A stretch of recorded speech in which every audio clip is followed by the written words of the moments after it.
Painel Lagoas, hoje dia 7 de julho de 2020, conosco professora, advogada, ela é um pouco de tudo, né? Na sonoplastia,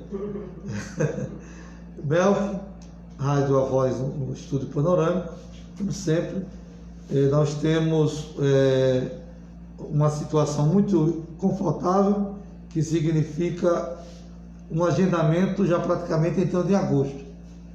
Isso significa credibilidade, significa transparência.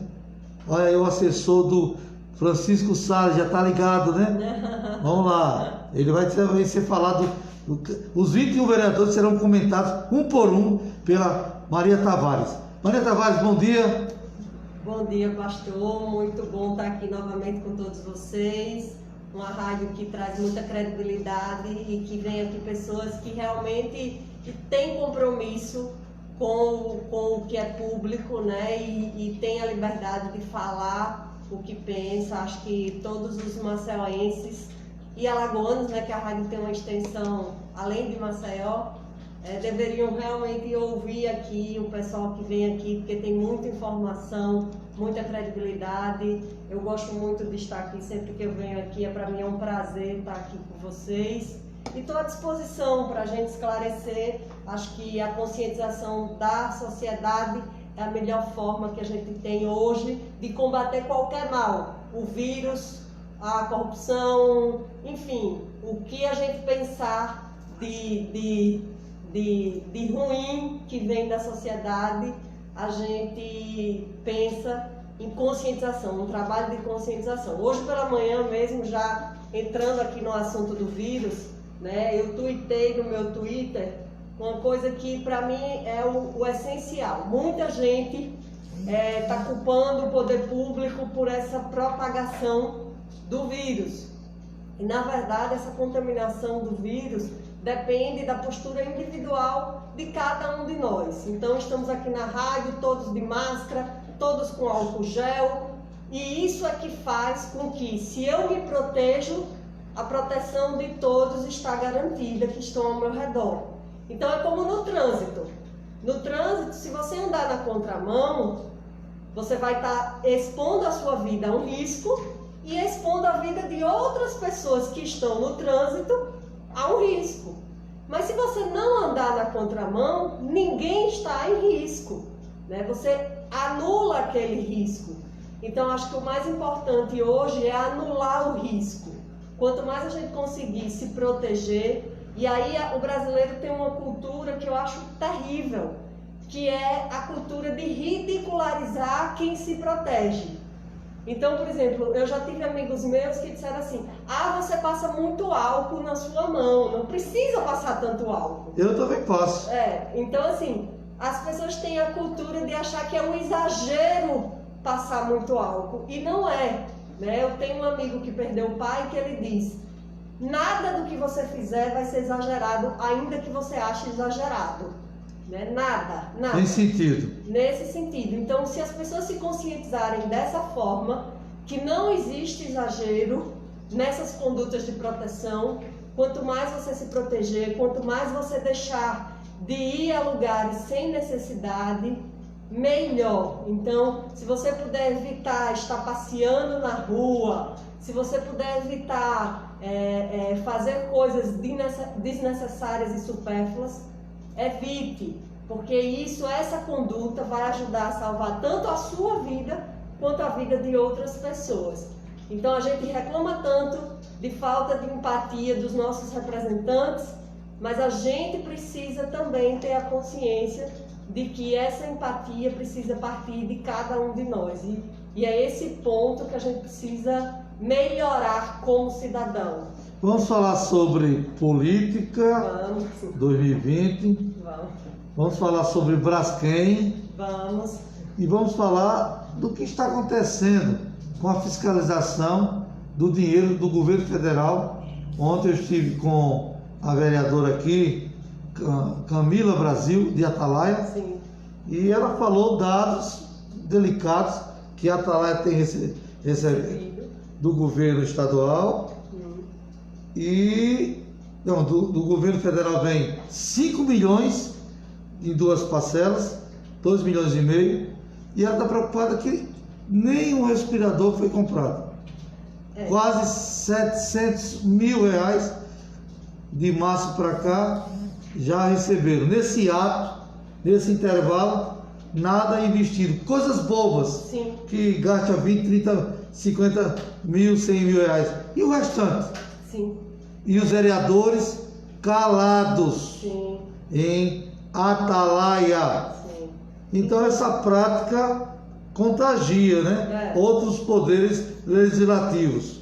Inclusive, assim, eu acho que uma preocupação anterior a essa preocupação é a forma como o poder se comunica com a população, tá? Então, ontem mesmo, por exemplo, eu recebi uma ligação de um rapaz de Satuba, que me segue na rede social e falou assim: Maria, eu queria ter acesso aos dados da Câmara Municipal de Satuba e eu não consigo. Eu entro no site, no portal da transparência, primeiro eu não consigo entender a informação que eles botam lá, e segundo, eles não colocam tudo, eles não descrevem. Satuba.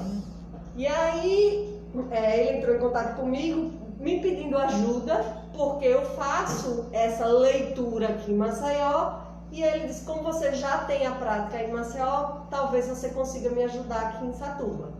E aí ele ficou falando que era que tinha no site. Eu falei: olha, realmente esse site ele não informa como deveria informar, como a lei de acesso à informação deveria fazer.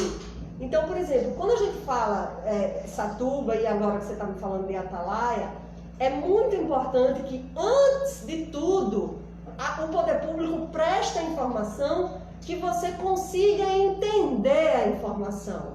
Então, não adianta a gente ter acesso a um dado que a gente não consegue entender esse dado. E na maioria das vezes eles omitem o dado, que é o que acontece aqui na Câmara Municipal de Maceió, e que foi em razão disso que eu ingressei com uma ação popular contra o município de Maceió e contra a Câmara Municipal de Maceió. Por qual motivo? Exatamente isso que eu estou discorrendo aqui. O que é que acontece? Os nossos vereadores, eles informam os gastos de maneira que a população não deve entender os gastos. Então, eles não descrevem aqueles gastos. Mas ele não é autodidata? Não é o portal Transparência? Pois é, deveria ser transparente, mas só de transparente só tem o nome, Portal da Transparência. Porque, na realidade, não há nenhuma transparência. Inclusive, eu ingressei com essa ação, estou esperando, dei uma olhada agora no site do Tribunal de Justiça, e o juiz ainda não despachou, que é o doutor Emanuel Dória, o juiz desse processo, está tramitando na 14ª Vara da Fazenda Pública Municipal aqui de Maceió. Eu estou aguardando que o doutor Emanuel se manifeste, pelo menos peça para que o município de Maceió faça a contestação, faça a resposta dessa ação, e eu estou esperando que ele conceda o meu pedido, porque não há razão para não conceder, né? Não há razão para não conceder. Por quê? Primeiro, eu vou explicar por quê. Primeiro, porque não Você está me deixando curioso. Não há nenhuma interferência do Poder Judiciário nesse tipo de pedido, ou seja, o Poder Judiciário simplesmente vai determinar que os nossos vereadores prestem contas de acordo com a Lei de Acesso à Informação. É só isso que vai estar na minha ação, ou seja, eu preciso que o vereador me diga o que gastou, como gastou e comprove aquilo que gastou, que não acontece aqui no município de Maceió, que não acontece muito menos em Satuba. Tem umas 3 semanas, um rapaz de São Luís do Quitunde também me ligou e pediu essa petição. São Luís do Quitunde. São Luís do Quitunde. Inclusive, eu vou aproveitar aqui a audiência da sua rádio e dizer que qualquer pessoa de qualquer cidade, se quiser, pode entrar em contato comigo, que eu disponibilizo a petição inicial e a pessoa pode ingressar com essa mesma ação no município dela, que foi isso que eu fiz com o rapaz de Satuba ontem. né? Eu passei a minha petição inicial para que ele dê entrada lá em Satuba e em Satuba regularize. Aí a gente foi para São Luís do Quitumbe. Um rapaz pediu essa petição lá e a gente fez uma live lá, sabe? Eu e ele. E ele disse que no outro dia ele virou o Isaac da live, porque a live viralizou na cidade, as pessoas não sabiam que poderiam ter conhecimento dessa prestação de contas lá em São Luís do Quitumbe, e aí começaram a comentar, inclusive durante a live, o presidente da Câmara Municipal de São Luís do Quitumbe entrou na live e se comprometeu a fazer todos os ajustes para que a prestação de contas fosse efetiva, porque, pasmem, eu não sabia disso. Um vereador em São Luís do Quitumbe gasta mais de R$ 2.000 de combustível para ser vereador em São Luís do Quitumbe, do dinheiro público. R$ 2.000, pastor. R$ 2.000 de combustível em São Luís do Quitumbe, gente. Absurdo. Um absurdo. Que ele deveria ir de bicicleta trabalhar, porque não há necessidade de uma pessoa que mora em São Luís do Quitumbe se transportar de carro, né? Eu conheço um vereador em Belo Horizonte, que vai trabalhar de bicicleta. Ele está no capital. Você enche um tanque na gasolina, dá R$ 200. Sim. Dá para passar uma semana. Vamos lá. Dentro de Maceió. Dentro de Maceió. Com trânsito. Com trânsito. Uma semana no máximo. E eu tô falando, pastor. 200, 4 semanas. 800 reais. Sim. E lá? Lá. Que não tem trânsito. Que não tem trânsito nenhum. Né? 2.000. R$ 2.000. São Luís do Quitumbe. São Luís do Quitumbe. Pasme com isso. Por que São Luís do Quitumbe? Então, assim, o rapaz me procurou, né, que é de lá de São Luís do Quitumbe. Muitas pessoas estão me procurando, muitas, pastor. Graças a Deus, eu estou vendo que esse trabalho, eu vou lhe mostrar aqui um áudio de um rapaz, eu estou vendo que esse trabalho que eu estou fazendo tem impactado na vida das pessoas. E muita gente tem falado assim, nossa, se você consegue fazer aí em Maceió, por que eu não consigo fazer aqui na minha cidade? Então, assim, muita gente tem visto essa possibilidade de melhora, porque a gente só vai melhorar a política quando as pessoas se conscientizarem que elas são proprietárias, que elas são donas do poder, né? Na verdade, quem manda é o povo, não são os nossos representantes. Então, é como o vírus. A gente viu o vírus partir de uma única pessoa e se espalhar pelo mundo. A gente precisa ter essa visão na política. Se ele começar a espalhar esse vírus de uma boa política, a gente vai conseguir a mudança. O problema é que as pessoas acham que não tem o poder de espalhar. Mas você, pastor, é uma pessoa que é capaz de espalhar esse vírus da boa política e que você pode contaminar muita gente, que pode fazer valer o voto e pode fazer valer a transformação. Você não acha que as redes sociais e rádios independentes, independentes, como aqui a Voz, que aqui é a Voz do Povo, o nome da rádio é a Voz. O programa Painel Alagoas é desde 2013, já estamos em 7 anos, e sempre foi esse foco, na TV, no rádio, na TV. Nesse momento, o que mais me preocupa é que o rádio continua forte e as redes sociais é o maior mecanismo da população se comunicar. E essas inverdades de portais, transparência, está deixando a população inquieta. E o que eu ouço por ligações, pelas redes sociais, e alguns amigos que a gente encontra, a abstenção vai ser o maior inimigo da eleição de 2020. Pode até surpreender gente, quem vai ter 8.000 votos, 10.000 votos, tudo bem, mas com 2.800, 3.000, a gente vai ser voto a voto. Gente ganhou com 1 voto a mais, 2 votos a menos. Por quê? Porque o povo está revoltado. Sim. Dinheiro tem, o Brasil tem dinheiro. por mais que a gordura está sendo enviada, a gente percebe que o Brasil é rico. Mas percebemos, foi entregue cestas básicas, amém. Mas cesta básica para 10 dias. E o restante? E o dinheiro? E a dimensão desse dinheiro? Me passa um filme na minha cabeça aqui. Você falou da cesta básica, eu me lembrei do auxílio merenda, né? Que o governador prometeu em abril dar, e veio dar semana passada, né? O auxílio merenda no valor de R$50. Aí eu cheguei para a deputada Cibele, se ela estiver me assistindo, eu falei... Cibele Moura. Cibele Moura, você já trouxe ela aqui já, né? Já. É contundente ela. Perturbei ela aqui para ela vir de novo.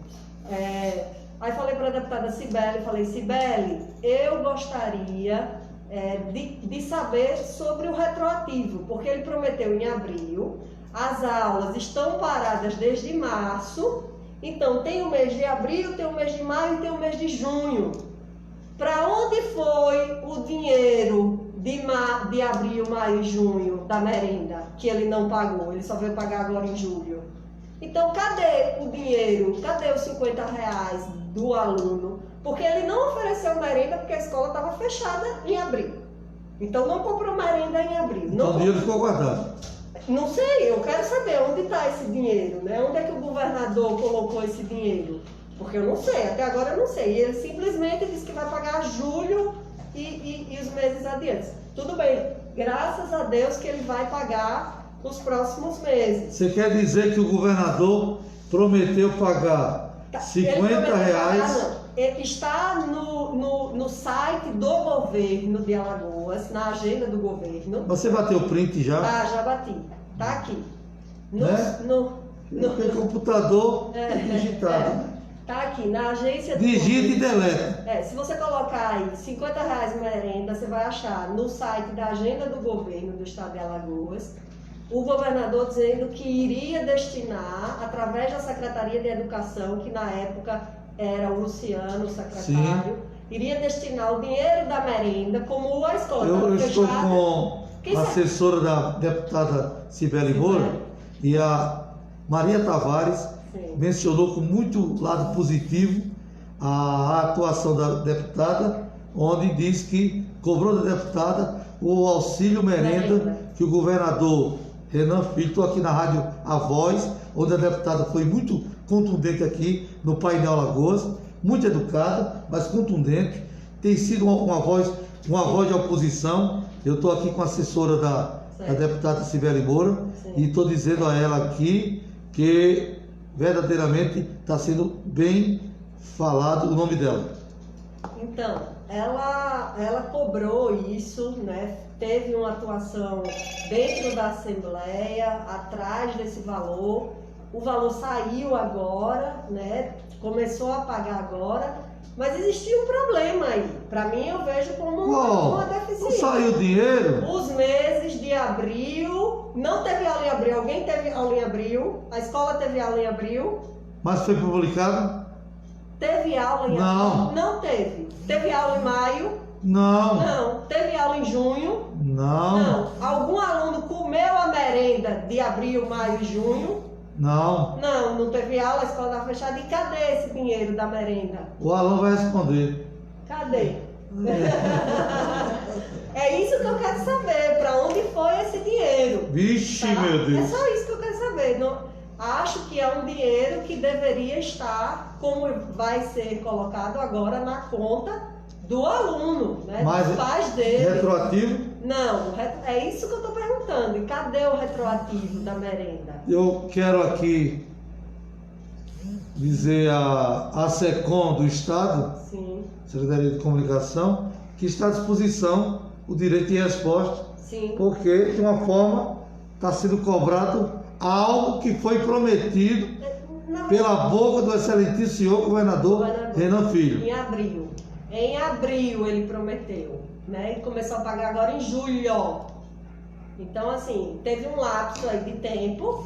E para onde foi esse dinheiro? Eu quero que a secretaria apenas explique. Olha, a gente não pagou, custa dar essa explicação para a população, gente, a gente não pagou porque esse dinheiro a gente aplicou na cesta básica, ou enfim, tem uma explicação que seja. O problema é que não pode ficar sem a explicação, né? Para onde foi esse dinheiro? E por que não pagou ao aluno? Porque eu acho que a melhor maneira de o governo contribuir nesse momento da pandemia com todos é colocando o dinheiro da conta, porque a pessoa compra o que ela sente necessidade de comprar. Então a cesta básica é algo que você impõe, e eu sou contra isso, tá? Vou logo dizer que eu tenho a minha ideologia vinculada ao liberalismo, tá? E eu acho que as pessoas têm que ter aquilo que elas querem ter e não aquilo que o governo quer dar a elas.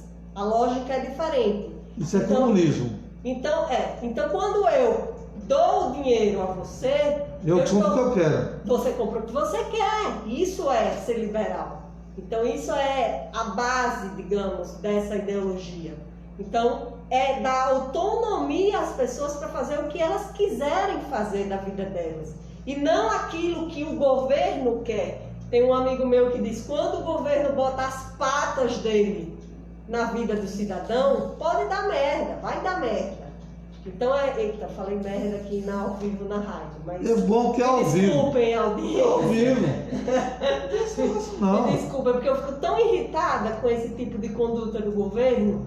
Então assim, por que não pegou esse dinheiro da cesta básica e ao invés de comprar de um fornecedor, que o cara provavelmente ganhou rios de dinheiro, né? Porque ele vendeu mais de 200.000 cestas básicas, né? Então, ao invés de comprar de um fornecedor, por que não deu dinheiro para a população? Porque a população comprava ali no mercadinho da esquina e esse dinheiro se distribuía.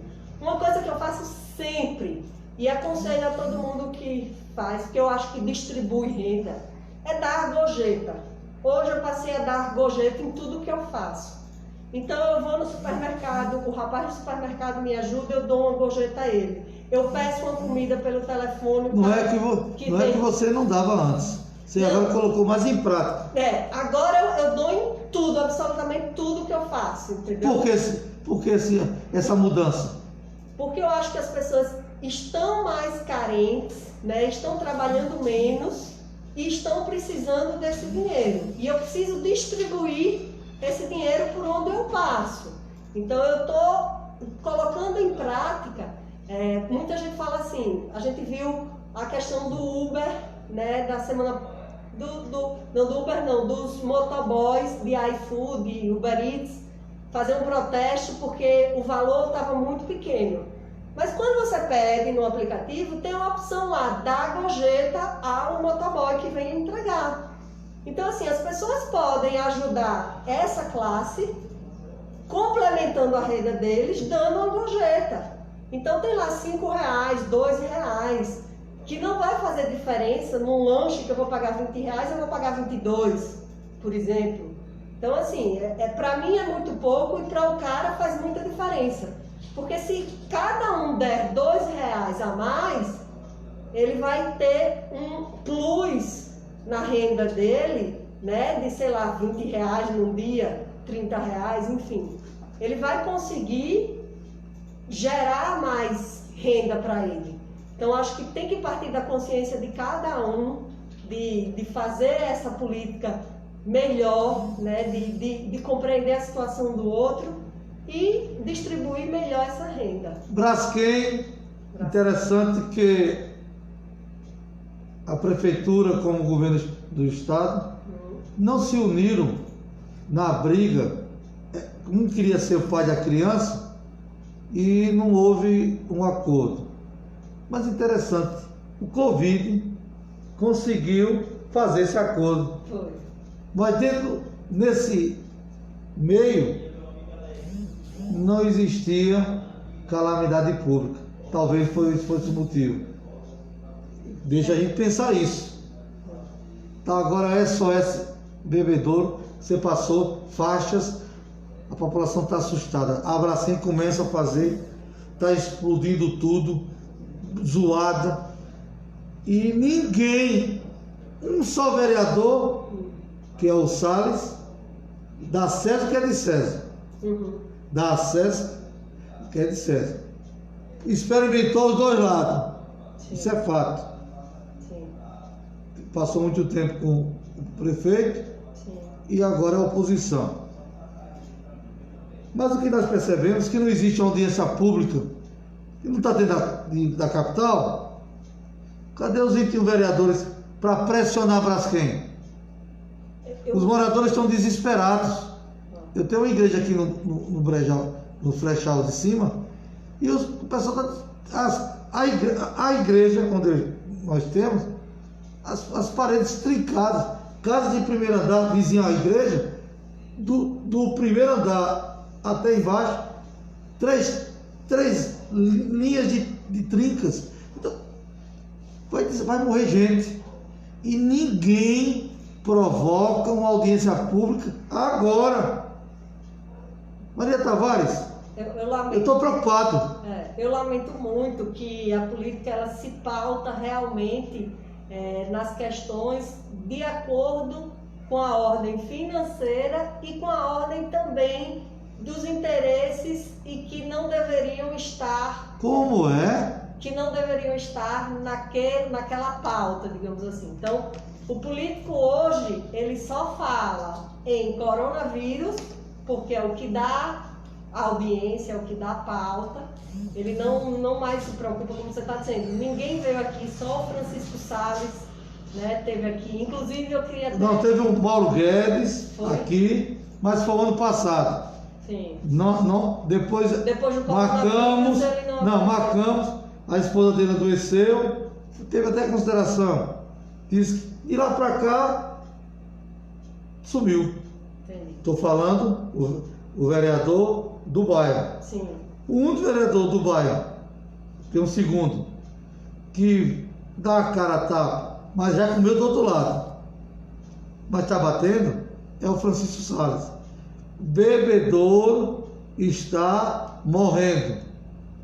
As casas acima da linha do trem, Frechal de cima, Alain, está toda trincada as casas.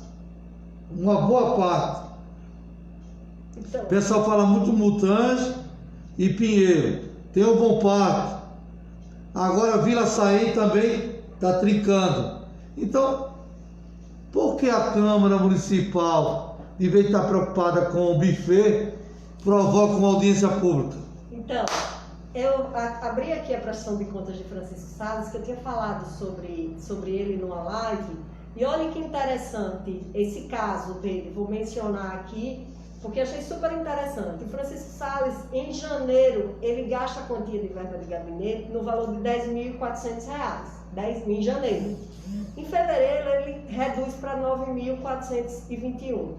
Em março, que quando começou a quarentena, que eles começaram a trabalhar em casa, foi metade de março lá e metade em casa, ele caiu para 7.393. Em abril, que ele já estava em casa, ele caiu para R$4.100. E em maio, ele caiu para R$3.100.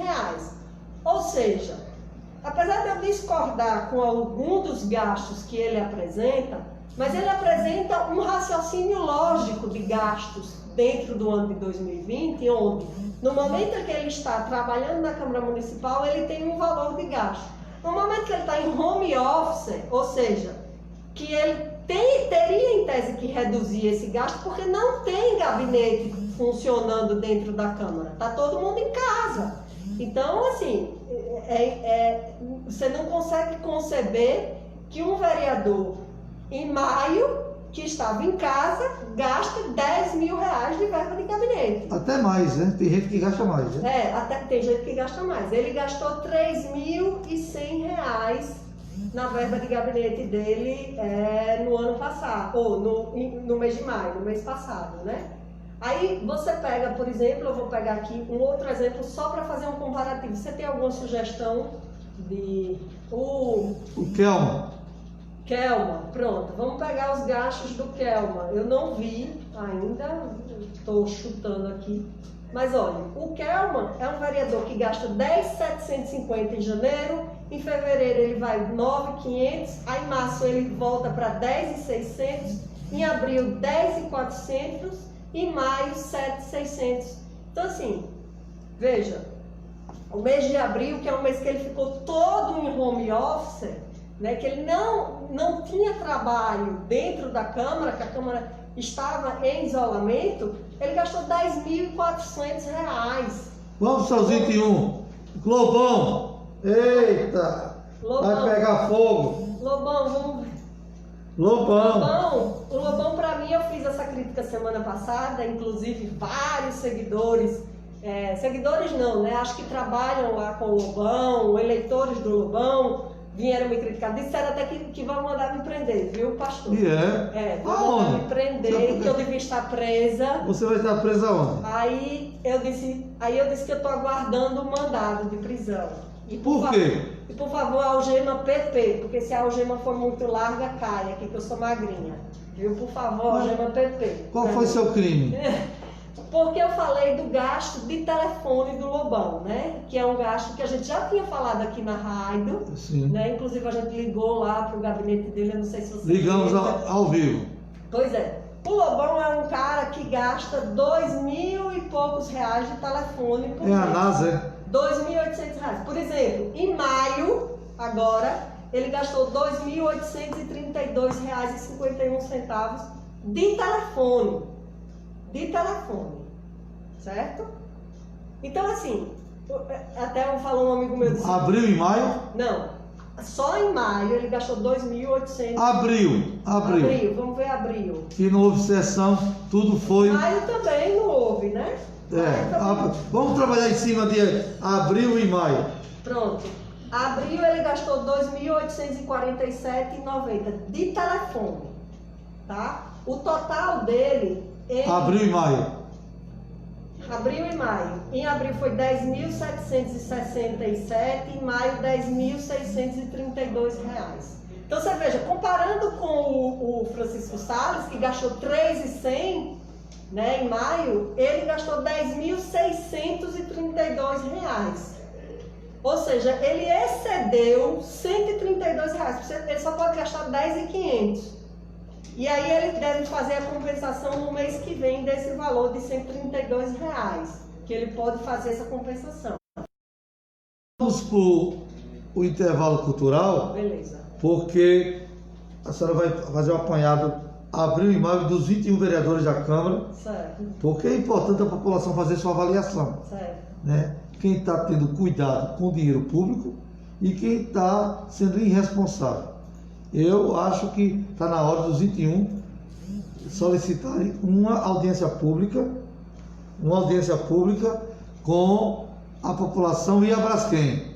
Certo. E a manifestação, porque está deixando todo mundo assustado. No intervalo cultural, nós estaremos com novamente Maria Tavares e ela, no retorno, estará falando dos 21 abril e maio, os 21 vereadores, o que gastaram sem ir para a Câmara. Por telefone. Se tiver algum ouvinte que queira ouvir de algum vereador específico... 3338-2403. 3338-2403. Painel Lagoas, um painel de informações, e aqui não tem arrumadinho.